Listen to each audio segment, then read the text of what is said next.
Hello friends, नमस्कार। Study point में आपका स्वागत है। फ्रेंड्स, जैसा कि आप सभी को मालूम होगा, इस चैनल के माध्यम से बिहार एसएससी का प्रीवियस ईयर क्वेश्चन कराया जा रहा है।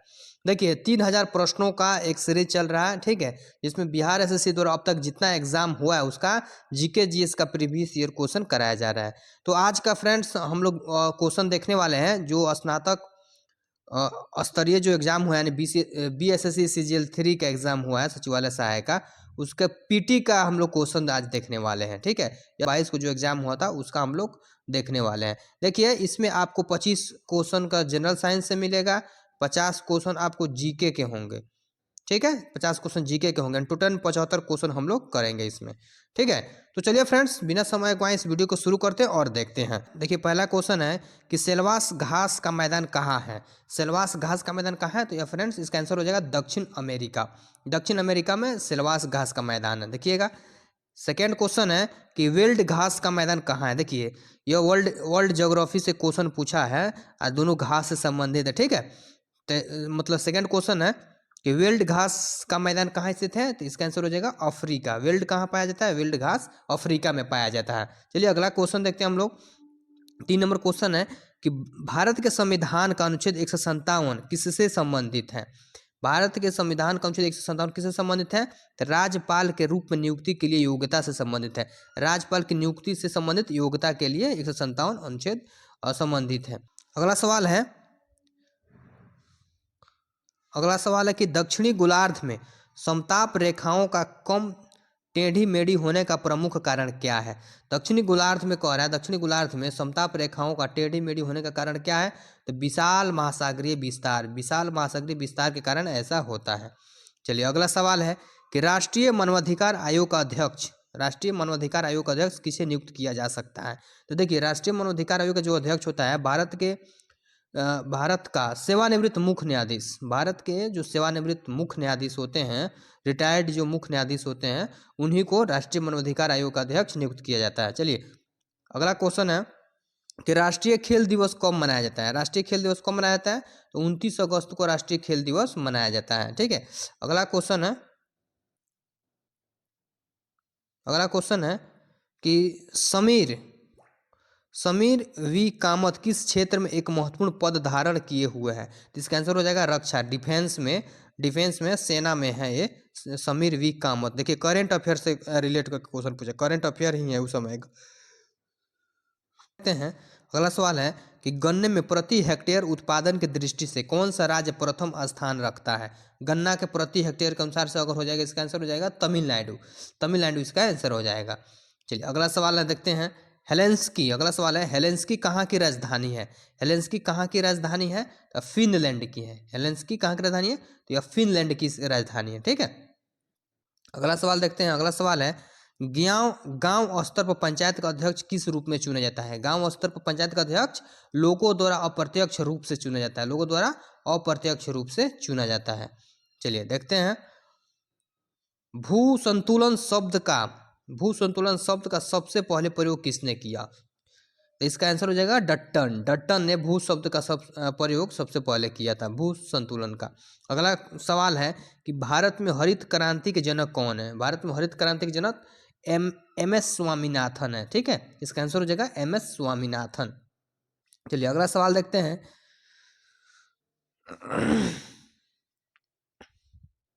अगला सवाल देखते हैं हम लोग कि तंजौर का राजराजेश्वर मंदिर किसने बनवाया था। तंजौर का राजराजेश्वर मंदिर राजराज प्रथम ने बनवाया था। इसका आंसर हो जाएगा राजराज प्रथम। चलिए अगला सवाल है कि सुगौली की संधि नेपाल में हुआ था, जो आपको पश्चिमी चंपारण में सुगौली है, कि संधि कब संपन्न हुई थी। सुगौली की संधि 1816 ईस्वी में संपन्न हुई थी। यह अंग्रेजों एवं गोरखा के बीच में यह समझौता हुआ था, संधि हुआ था। चलिए अगला सवाल हम लोग देखते हैं कि बांधवगढ़ टाइगर रिजर्व किस राज्य में है। तो बांधवगढ़ जो tiger reserve friends Madhya Pradesh में है, मध्य प्रदेश में। याद रखिएगा कि बांधवगढ़ टाइगर रिजर्व कहाँ है, तो यह मध्य प्रदेश में। अगला सवाल है कि कौन सी संस्था भारत का राष्ट्रीय लेखा सांख्यिकी तैयार करने के लिए उत्तरदायी है। मैंने कौन सी ऐसी मतलब संस्था है, तो हो जाएगा केंद्रीय सांख्यिकी संगठन, जो है केंद्रीय सांख्यिकी संगठन और भारत का राष्ट्रीय लेखा सांख्यिकी तैयार करने के लिए जिम्मेवार है, उत्तरदायी है। चलिए अगला सवाल है कि भाषा सम्मान भाषा सम्मान पुरस्कार किस क्षेत्र में दिया जाता है? तो यह साहित्य अकादमी द्वारा दिया जाता है, साहित्य अकादमी द्वारा दिया जाता है, ठीक है, भाषा सम्मान है। अगला क्वेश्चन है फ्रेंड्स कि on board test track and triumph my years in BCCI आत्मकथा किसने लिखी है? यह आत्मकथा जो है रत्नाकर सेठी ने लिखी है। इसका आंसर हो जाएगा रत्नाकर सेठी। चलिए अगला सवाल है कि भगत सिंह का जन्म कहाँ हुआ था? तो भगत सिंह का जन्म जो है बंगा गांव में हुआ था, याद रखिएगा, बंगा गांव में। भगत सिंह का जन्म कहाँ हुआ था? तो बंगा गांव में हुआ था। चलिए अगला सवाल देखते हैं हम लोग। देखिए इससे पहले जो 7 नंबर जो वीडियो है उसमें आप लोग देखिएगा कि जैन धर्म के 23वें तीर्थकर कौन थे, पूछा था उसमें क्वेश्चन। इसमें सेम क्वेश्चन जो है रिपीट किया हुआ है, सेम क्वेश्चन रिपीट है। तो जैन धर्म के 23वें तीर्थकर कौन थे? तो पार्श्वनाथ। देख लिए BRCC के रिपीटेड क्वेश्चन, इंटर स्तरीय जो मेंस का एग्जाम हम लोग का जो क्वेश्चन किए हुए हैं आपको 25 दिसंबर 2020 का जो एग्जाम हुआ था 25 दिसंबर 2020 को, उसमें यह क्वेश्चन पूछा हुआ है, आप जाकर देख लीजिए। जैन धर्म के 23वें तीर्थकर कौन थे? तो पार्श्वनाथ थे, ठीक है, रिपीटेड क्वेश्चन है। इसीलिए मैं कह रहा हूँ, बार बार कह रहा हूँ कि आप प्रीवियस ईयर क्वेश्चन एक बार करिए, उसको बढ़िया से एक बार याद कर जाइए, और इस आधार पे कहाँ कहाँ से क्वेश्चन आ रहा है आपको पता चल जाएगा, उसके आधार पे आप तैयारी करिए, ठीक है। चलिए अगला क्वेश्चन देखते हैं। अगला क्वेश्चन, राष्ट्रीय बीज निगम की स्थापना किस वर्ष में की गई थी? तो राष्ट्रीय बीज निगम की स्थापना 1963 ईस्वी में की गई थी, ठीक है, राइट आंसर हो जाएगा 1963 ईस्वी। अगला सवाल देखते हैं हम लोग। अगला सवाल है कि प्रथम आंग्ल बर्मा युद्ध की शुरुआत के समय भारत का गवर्नर जनरल कौन था? तो प्रथम आंग्ल बर्मा युद्ध के समय में लॉर्ड एमहर्स्ट था, लॉर्ड एमहर्स्ट है गवर्नर जनरल, ठीक है, लॉर्ड एमहर्स्ट थे गवर्नर जनरल। चलते हैं फ्रेंड्स नेक्स्ट क्वेश्चन की तरफ। नेक्स्ट क्वेश्चन है कि विनिमय नियम, उपनियम तथा नियमावली बनाने के लिए संसद द्वारा कार्यपालिका को प्रतिनिधित्व अथवा संविधान द्वारा प्रदत्त शक्तियों का उपयोग भली भांति हो रहा है या नहीं, इस पर विचार करने एवं प्रतिवेदन देने के लिए किस संसदीय समिति का गठन किया जाता है? तो अधीनस्थ विधायन समिति का गठन किया जाता है। इसका आंसर हो जाएगा अधीनस्थ विधायन समिति का गठन किया जाता है। चलिए अगला क्वेश्चन देखते हैं। अगला क्वेश्चन है कि मिशन इंद्रधनुष का मुख्य उद्देश्य क्या है? ये भी क्वेश्चन रिपीटेड है। मिशन इंद्रधनुष का मुख्य उद्देश्य क्या है? तो सभी बच्चों और गर्भवती महिलाओं का टीकाकरण से संबंधित है। ये भी क्वेश्चन रिपीट किया हुआ है कि मिशन इंद्रधनुष का मुख्य उद्देश्य क्या है? तो सभी बच्चों और गर्भवती महिलाओं का टीकाकरण से संबंधित है, इसका आंसर हो जाएगा। चलिए अगला क्वेश्चन देखते हैं हम लोग फ्रेंड्स कि उच्च न्यायालय के न्यायाधीशों की नियुक्ति कौन करता है? उच्च न्यायालय हाई कोर्ट के न्यायाधीशों की नियुक्ति कौन करता है? तो राष्ट्रपति के द्वारा की जाती है। इसका आंसर हो जाएगा राष्ट्रपति, ठीक है। चलिए अगला सवाल हम लोग देखते हैं। अगला सवाल है कि भारतीय संविधान में किस संशोधन अधिनियम के द्वारा न्यायाधिकरण यानी ट्रिब्यूनल जोड़े गए? ठीक है, न्यायाधिकरण जोड़े गए। तो 42वां संविधान संशोधन के तहत भारतीय संविधान में न्यायाधिकरण की यानी ट्रिब्यूनल की व्यवस्था की गई है, ठीक है। अगला सवाल है कि भारत के संविधान का कौन सा अनुच्छेद राष्ट्रपति या उपराष्ट्रपति के चुनाव से संबंधित शंकाओं और विवादों के निर्धारण से संबंधित है? तो अनुच्छेद 71 जो है इसका आंसर राइट आंसर हो जाएगा। अगला क्वेश्चन देखते हैं फ्रेंड्स। अगला क्वेश्चन है कि बेटी बचाओ बेटी पढ़ाओ योजना किस वर्ष प्रारंभ की गई थी? तो यह 2015 ईस्वी में प्रारंभ की गई थी। इसका राइट आंसर हो जाएगा 2015, ठीक है। अगला सवाल है कि किस अवधि को योजना अवकाश कहा जाता है? ये भी रिपीटेड क्वेश्चन है। किस अवधि को योजना अवकाश कहा जाता है? तो 1966 से 1969 ईस्वी को, 1966 से 1969 इस समय इस मैंने पीरियड में कोई पंचवर्षीय योजना नहीं चालू की गई थी, नहीं शुरू की गई, इसलिए इसे योजना अवकाश कहा जाता है। चलिए ये भी क्वेश्चन रिपीटेड है, ठीक है। अगला क्वेश्चन हम लोग देखते हैं। अगला क्वेश्चन है कि अनुच्छेद 39A का क्या प्रावधान है? ठीक है, समान न्याय तथा निःशुल्क विधिक सहायता। अनुच्छेद 39A का जो है प्रावधान है समान न्याय तथा निःशुल्क विधिक सहायता, ठीक है। अगला सवाल है कि बिंबिसार किस राजवंश का शासक था। बिंबिसार किस राजवंश का शासक था, तो हर्यक राजवंश का, हर्यक राजवंश का शासक था। ठीक है, अगला सवाल है, अगला सवाल देखते हैं, कौन से प्रदेशों में मुख्यतः शीत ऋतु में वर्षा होती है। कौन से प्रदेशों में मुख्यतः शीत ऋतु में वर्षा होती है, तो भूमध्य सागरीय प्रदेश में जो है शीत ऋतु में वर्षा होती है। इसका राइट आंसर हो जाएगा भूमध्य सागरीय प्रदेश। चलिए अगला सवाल है कि राष्ट्रीय शिक्षा दिवस, राष्ट्रीय शिक्षा दिवस किस तारीख को मनाया जाता है। किस तारीख को मनाया जाता है, तो 11 नवंबर को राष्ट्रीय शिक्षा दिवस मनाया जाता है, 11 नवंबर को।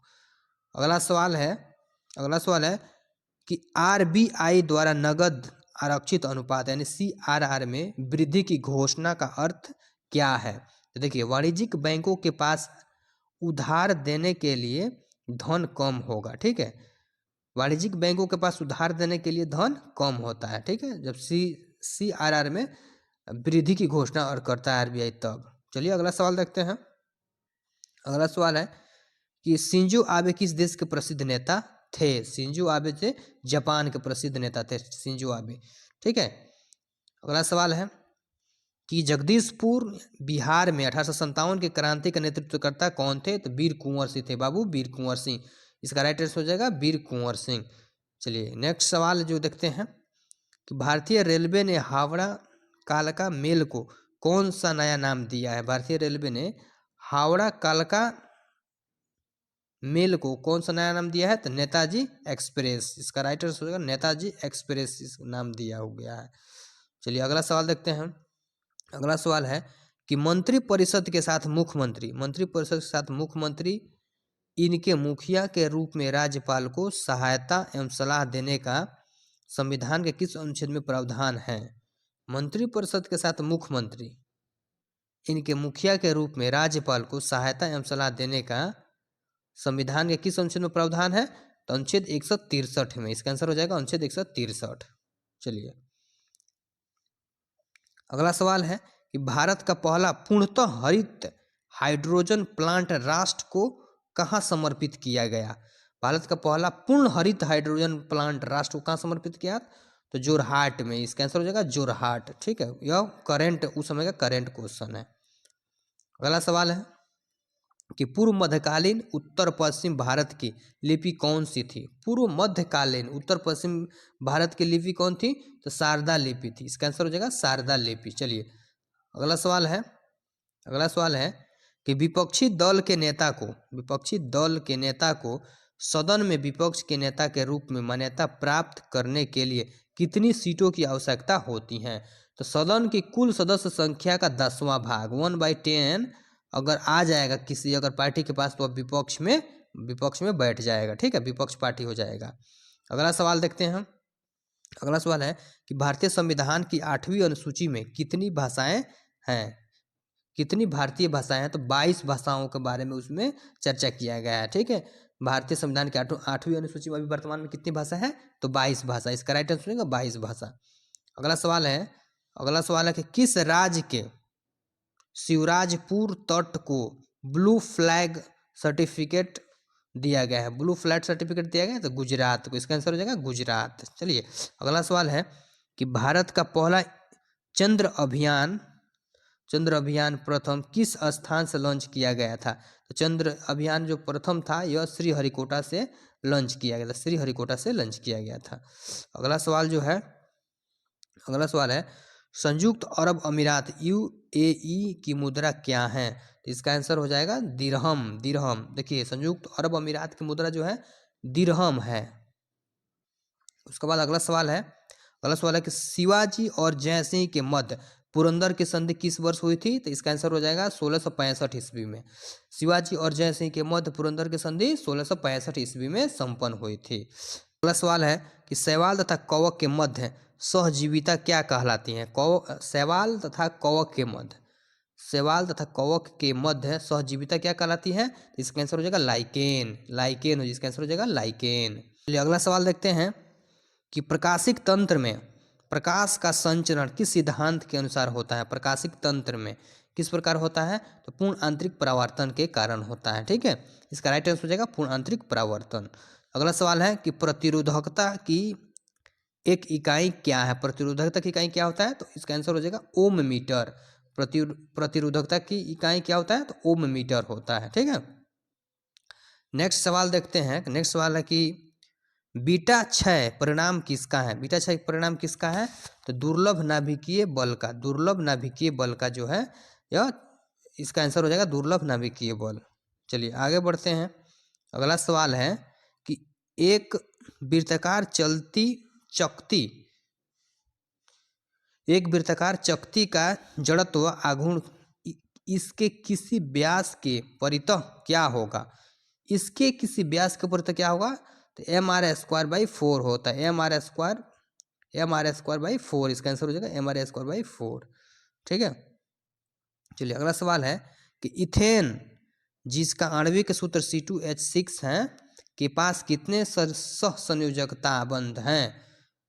इसके पास कितने सहसंयोजक बंध है, 7 सहसंयोजक बंध। इसका आंसर हो जाएगा 7 सहसंयोजक बंध है।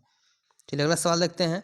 एक स्व प्रतिरक्षा विकार जो तंत्रिका पेशी संधि को प्रभावित करता है, इससे थकान, कमजोरी और कंकाली पेशियों का पक्षाघात होता है। यह क्या है, यह क्या है, तो माइअस्थेनिया ग्रेसिव है। माइअस्थेनिया ग्रेसिव है। ठीक है, इसका आंसर हो जाएगा माइअस्थेनिया ग्रेसिव।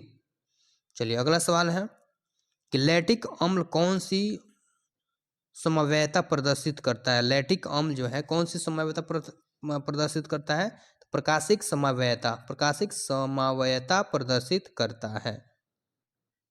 नेक्स्ट क्वेश्चन है चलिए नेक्स्ट क्वेश्चन है कि विभवांतर की माप किस यंत्र के द्वारा की जाती है। तो इसका आंसर हो जाएगा वोल्टमीटर के द्वारा विभवांतर की माप की जाती है। अगला सवाल है कि कैल्शियम कार्बाइड में 2 कार्बन परमाणुओं के बीच कितने प्रकार के बंध हैं। कैल्शियम कार्बाइड में 2 कार्बन परमाणुओं के बीच कितने प्रकार के बंध हैं, तो 1 सिग्मा 2 पाई। ठीक है, कैल्शियम कार्बाइड में कार्बन परमाणुओं के बीच कितने प्रकार के बंध है, तो 2, 1 सिग्मा 2 पाई। ठीक है, नेक्स्ट सवाल है कि वह शैवाल जिसका उपयोग अंतरिक्ष यात्री भोजन के रूप में करते हैं वह क्या है, तो क्लोरेला का उपयोग जो है अंतरिक्ष यात्री अपने भोजन के रूप में करते हैं। चलिए अगला सवाल है कि ब्रेड बनाने में किसका उपयोग किया जाता है। तो ब्रेड बनाने में सैक्रोमाइसिस सेरेविसी के प्रयोग किया जाता है। सैक्रोमाइसिस सेरेविसी का प्रयोग किया जाता है ब्रेड बनाने में। चलिए अगला सवाल देखते हैं हम लोग। अगला सवाल है कि प्रकाशग्राही कोशिकाएं दैट इज शोलाका तथा शंकु कहाँ उपस्थित होता है। इसका आंसर हो जाएगा रेटिना में जो यह उपस्थित होता है। अगला सवाल देखते हैं। अगला सवाल है कि कॉट्रेल अवक्षेपक का उपयोग किस लिए होता है। कॉट्रेल अवक्षेपक का उपयोग किस लिए किया जाता है, इसका आंसर हो जाएगा धुएं से कार्बन कणों को अवक्षेपित करने में इसका उपयोग किया जाता है। चलिए अगला सवाल देखते हैं। अगला सवाल है कि कौन सा भारी पिंड सायकाल यानी रात्रि में आकाश में सबसे अधिक चमकता है। ठीक है, तो शाम में जो है शुक्र चमकता है। ठीक है, रात्रि में या शाम में शुक्र ग्रह चमकता है। इसका आंसर हो जाएगा शुक्र आंसर हो जाएगा। ठीक है, तो फ्रेंड्स आपको वीडियो कैसा लगा कमेंट में जरूर बताइए। ठीक है, चैनल पे पहली बार है चैनल को सब्सक्राइब करिए, दोस्तों में जरूर शेयर करिए। जो लोग अगर बिहार एसएससी का तैयारी कर रहे हैं उनके पास इस वीडियो को जरूर शेयर करिए, क्योंकि प्रीवियस ईयर क्वेश्चन को एक बार करना जरूरी है। ठीक है फ्रेंड्स, मिलते हैं नेक्स्ट वीडियो में, तब तक के लिए जय हिंद।